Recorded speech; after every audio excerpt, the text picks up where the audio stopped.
Terima kasih atas waktu dan kesempatan yang telah diberikan kepada saya.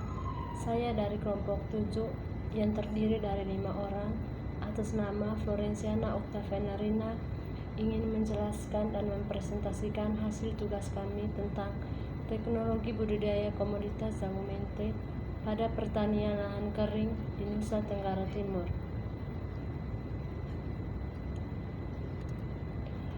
Jamu mente atau Anacardium occidentale merupakan tanaman yang serbaguna. Di samping sebagai sumber pendapatan masyarakat, juga sangat cocok digunakan dalam konservasi lahan kritis dan gersang. Sehingga tanaman jamu mente ini banyak didapatkan di daerah kering dan kawasan bekas tambang. Tanaman jamu mente sangat prospektif untuk dikembangkan di Indonesia karena memiliki daya adaptasi yang sangat luas terhadap faktor lingkungan. Tanaman jamu mente tahan terhadap kekeringan dan dapat tumbuh serta menghasilkan buah walaupun ditanam di daerah yang kering dan tandus. Contohnya di NTT. Tanaman ini sudah cukup lama dikenal di Indonesia, tetapi tanaman ini belum dibudidayakan secara intensif. Padahal hasil utama tanaman ini yaitu kacang mente yang merupakan salah satu jenis makanan ringan yang banyak digemari oleh masyarakat, serta merupakan rasa penyedap rasa produk-produk seperti es krim dan coklat batangan buah. Semuanya pun dapat dimanfaatkan sebagai bahan olahan. Tanaman jamu mente mendapatkan prioritas utama dalam pengembangan di lahan kering, karena tanaman ini tergolong tanaman yang mudah menyesuaikan diri dengan keadaan lingkungan, sehingga tanaman ini sangat dianjurkan untuk dibudidayakan. Nusa Tenggara Timur merupakan salah satu sentra produk jamu mente terbesar di beberapa kabupaten, terutama Nagakeo, Sika, Flores Timur, Sumba Barat, Sumba Timur, Ende, Timur Tengah Selatan. Total luas jamu mente yang sudah digunakan di Kabupaten Nagakeo yaitu 1.552 hektar dengan jumlah produksi dari tahun ke tahun terus meningkat. Kabupaten Nagakeo adalah salah satu kabupaten di Pulau Flores, Provinsi Nusa Tenggara Timur, yang merupakan daerah pengembangan dan penyebaran tanaman jamu mente. Luas kabupaten ini adalah 1.417 km dan luas sebaran tanaman jamu mente adalah 5.241 hektar dengan produksi mencapai 1.379 ton atau 599 kg per hektar. Dinas Pertanian Nusa Tenggara Timur 2017. Tanaman jamu mente bukan tanaman asli Indonesia. Beberapa ahli botani menduga bahwa tanaman jamu mente berasal dari Amerika Selatan. Dari negara asalnya ini, tanaman jamu mente menyebar ke seluruh penjuru dunia, terutama di negara-negara yang memiliki iklim subtropis dan iklim tropis, termasuk di Indonesia. Dalam tata nama atau sistematika tanaman jamu mente diklasifikasikan sebagai berikut: divisi Spermatophyta, subdivisi Angiospermae, kelas Dicotyledon, ordo Sapindales, famili Anacardiumaceae, genus Anacardium, spesies Anacardium occidentale. Penetapan blok penghasil tinggi jamu mente di Kabupaten Nagakeo dilaksanakan oleh tim yang terdiri dari Balai Penelitian Tanaman Rempah dan Obat atau Balitro, Bogor, Direktur Jenderal Perkebunan, Balai Besar Pembenihan dan Proteksi Tanaman Perkebunan, Surabaya, Pengawasan Benih Tanaman Provinsi Nusa Tenggara Timur, dan Dinas Pertanian atau Bidang Produksi Perkebunan Kabupaten Nagakeo. Adapun tolak ukur penetapan blok penghasilan tinggi dan pohon induk terpilih berdasarkan pada Keputusan Menteri Pertanian Nomor 327/KPTS/KB 020/10/2015 tanggal 30 Oktober 2015 tentang pedoman produksi, sertifikasi peredaran dan pengawasan benih tanaman jamu mente atau Anacardium occidentale. Usaha budidaya tanaman jamu mente Selain memperhatikan faktor iklim dan tanah, sebaiknya juga memperhatikan faktor penunjang yang berkaitan dengan penentuan lokasi usaha tani. Baik, sekian dari saya. Selanjutnya akan dipresentasikan oleh teman saya. Terima kasih waktu dan kesempatan yang diberikan kepada saya. Nama saya Yohanes Joko. Di sini saya mau melanjutkan pada pemateri yang pertama, yaitu tentang keadaan iklim. Iklim merupakan salah satu faktor yang dapat mempengaruhi pertumbuhan tanaman. Dengan demikian, iklim dalam kondisi optimum selama periode pertumbuhan akan memberikan dampak yang baik pada pertumbuhan dan hasil tanaman. Menurut Adi Sarwanto, faktor iklim sangat berpengaruh terhadap tanaman jambu mente adalah suhu, cahaya, dan curah hujan. Suhu yang baik untuk pertumbuhan tanaman jambu mente berkisar antara 15 sampai 25 derajat Celcius dan suhu maksimum 35 derajat Celcius.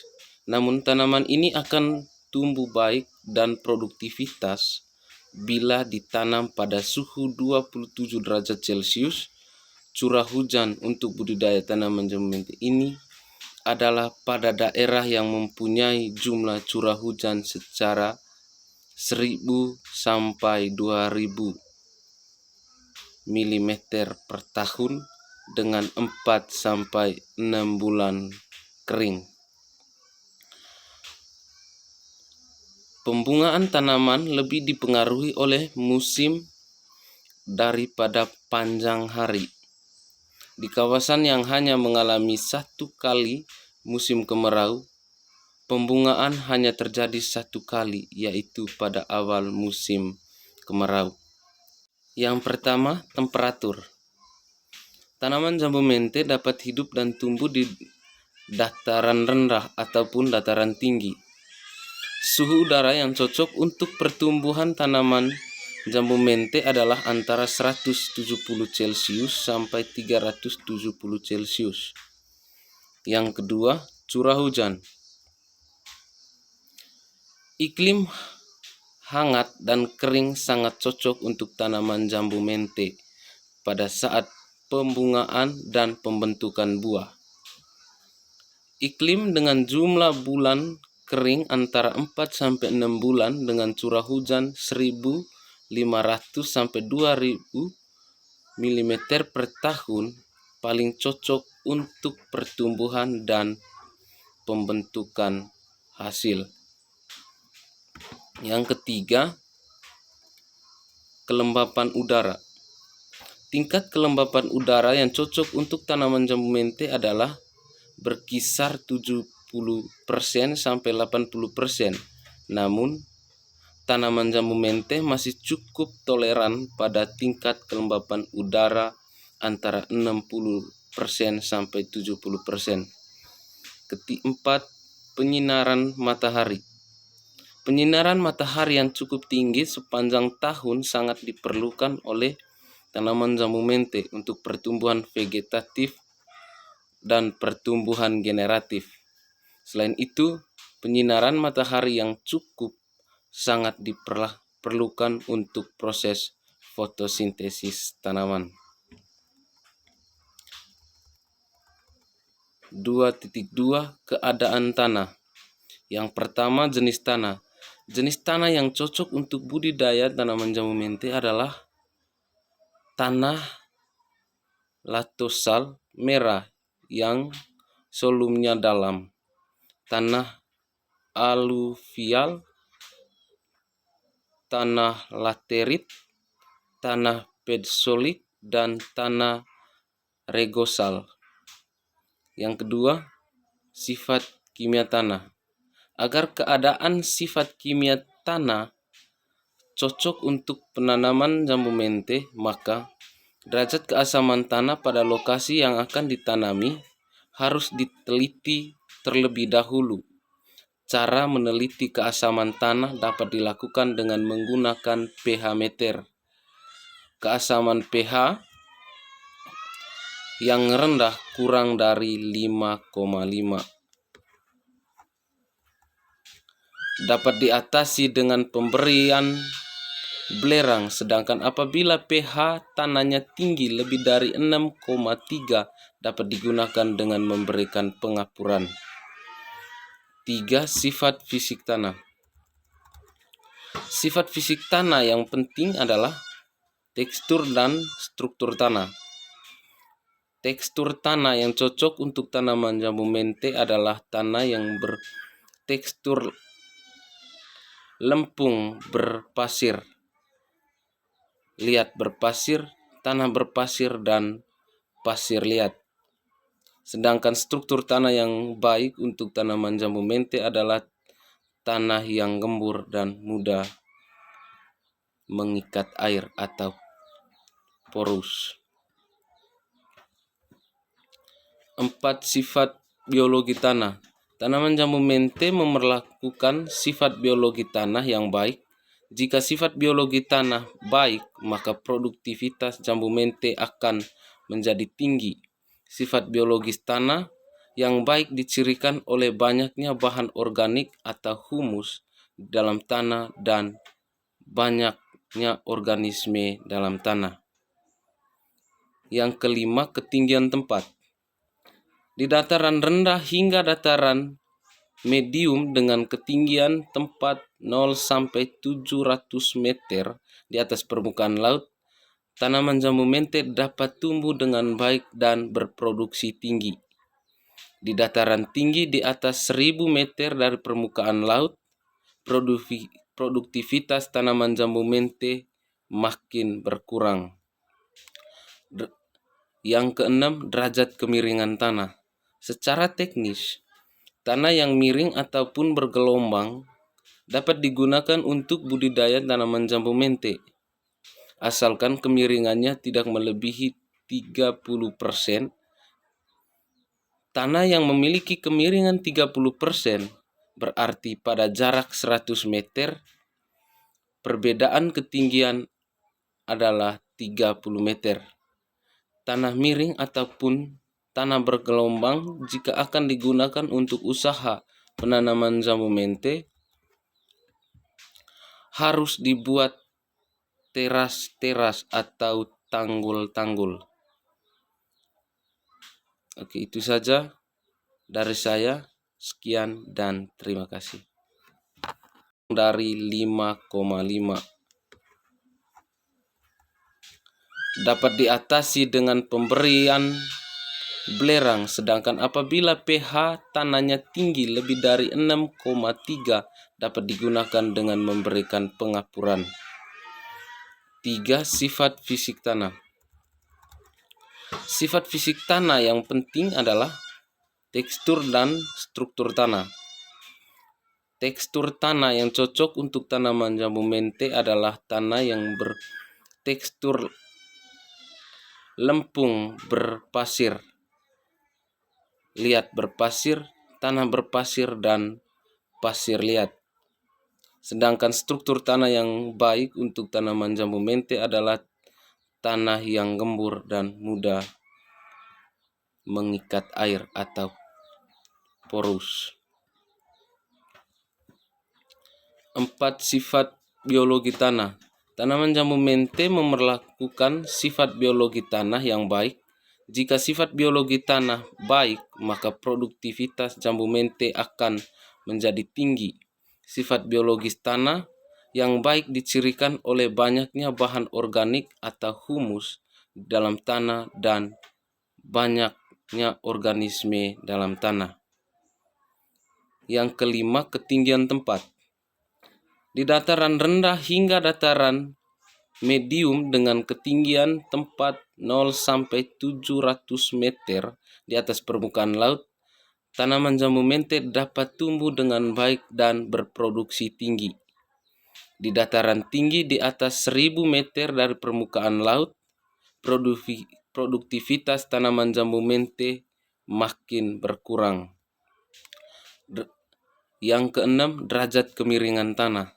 Secara teknis, tanah yang miring ataupun bergelombang dapat digunakan untuk budidaya tanaman jambu mente, asalkan kemiringannya tidak melebihi 30%. Tanah yang memiliki kemiringan 30% berarti pada jarak 100 meter, perbedaan ketinggian adalah 30 meter. Tanah miring ataupun tanah bergelombang jika akan digunakan untuk usaha penanaman jambu mente harus dibuat teras-teras atau tanggul-tanggul. Oke, itu saja dari saya. Sekian dan terima kasih. Oke, baik, nama saya Fridolin Brilian Fisher Agung. Saya akan melanjutkan presentasi dari teman Yohanes, yaitu yang berikut 2.3, pembibitan tanaman jambu mente. Pembibitan tanaman jambu mente dapat dilakukan secara generatif atau secara vegetatif. Pembibitan secara generatif adalah pembibitan yang dilakukan dengan penyemaian biji. Sedangkan pembibitan secara vegetatif adalah pembibitan yang dilakukan dengan cara penyambungan, pencangkokan, okulasi, dan peruntukan cabang bagian bawah tanaman. Yang berikut 2.4, penanaman tanaman jambu mente.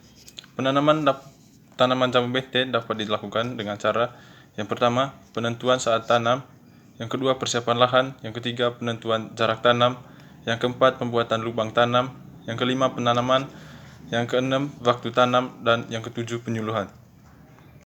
Baik, terima kasih. Perkenalkan, nama saya Sutrianto Dion, NIM 18040600365. Baik, di sini saya akan menjelaskan tentang 2.5, pemeliharaan tanaman.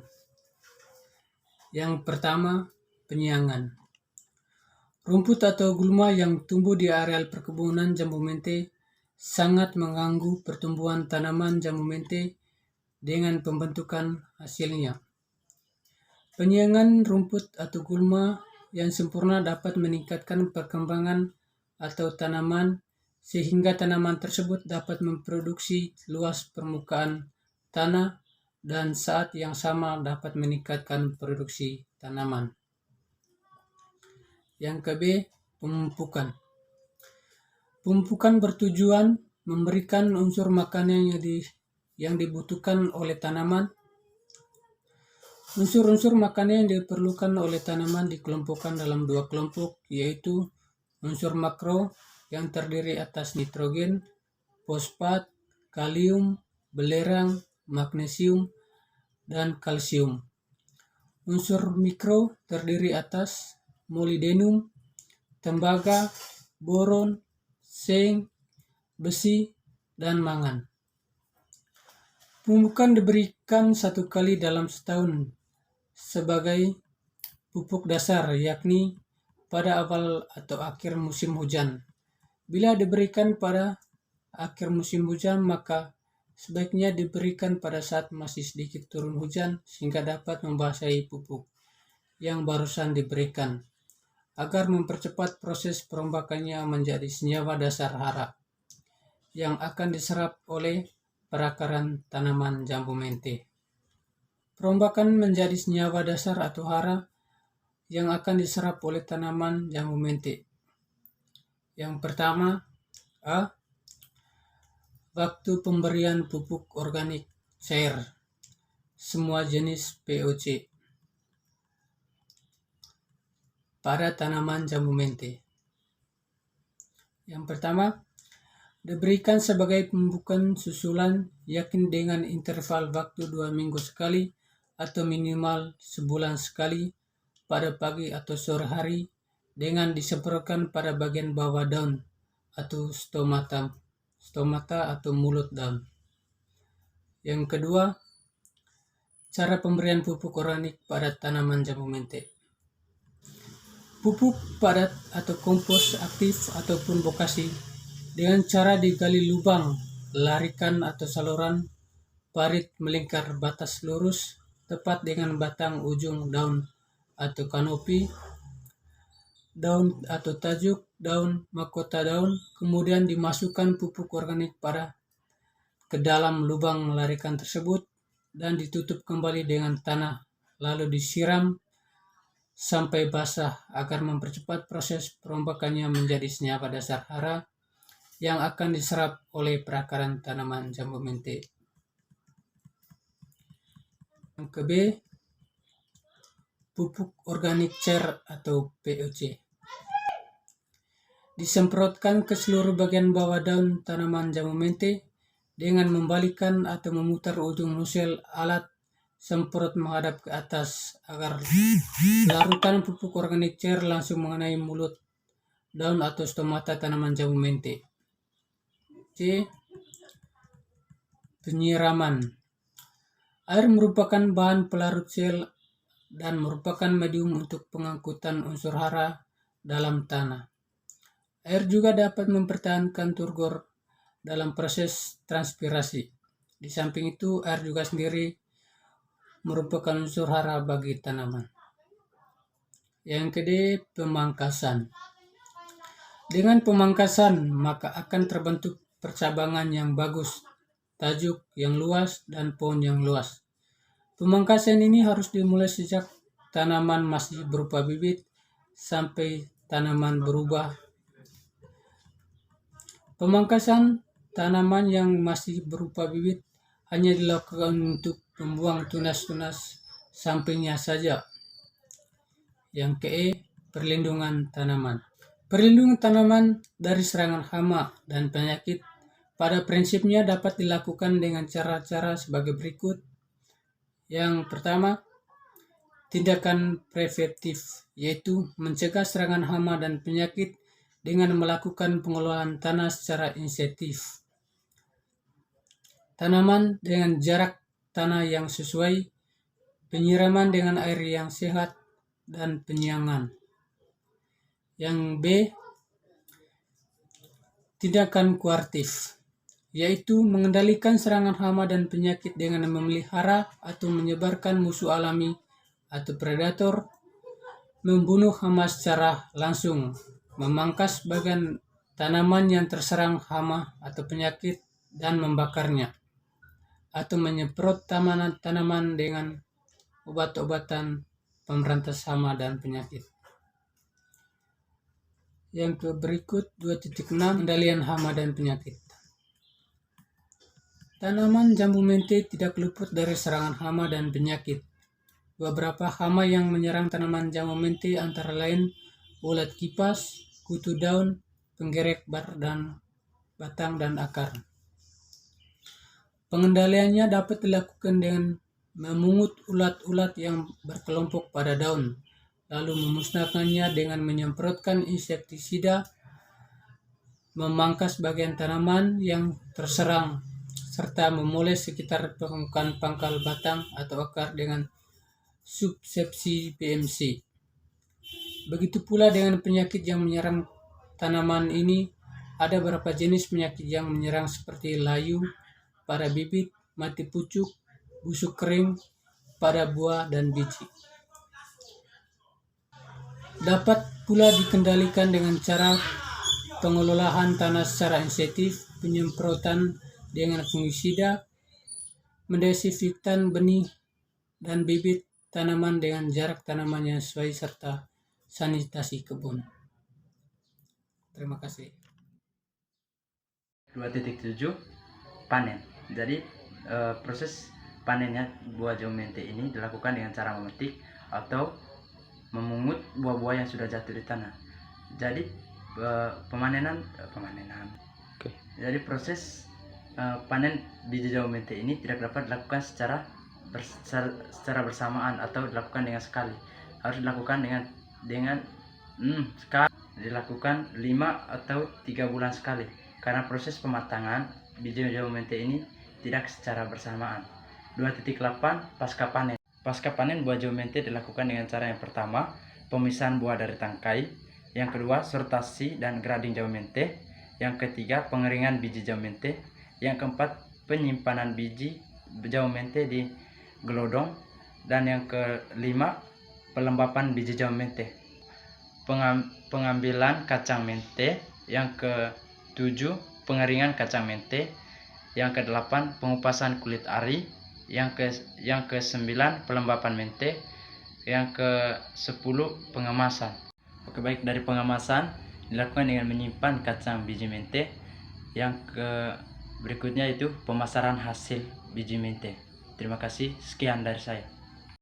Oke, baik, kesimpulan yang dapat kami ambil dari presentasi kelompok kami adalah di NTT ini perlu dibudidayakan tanaman jamu mente, karena tanaman jamu mente ini memiliki nilai jual yang sangat tinggi. Dengan nilai jual yang sangat tinggi itu, maka keuntungan dan meningkatnya pendapatan petani sangat baik. Terima kasih.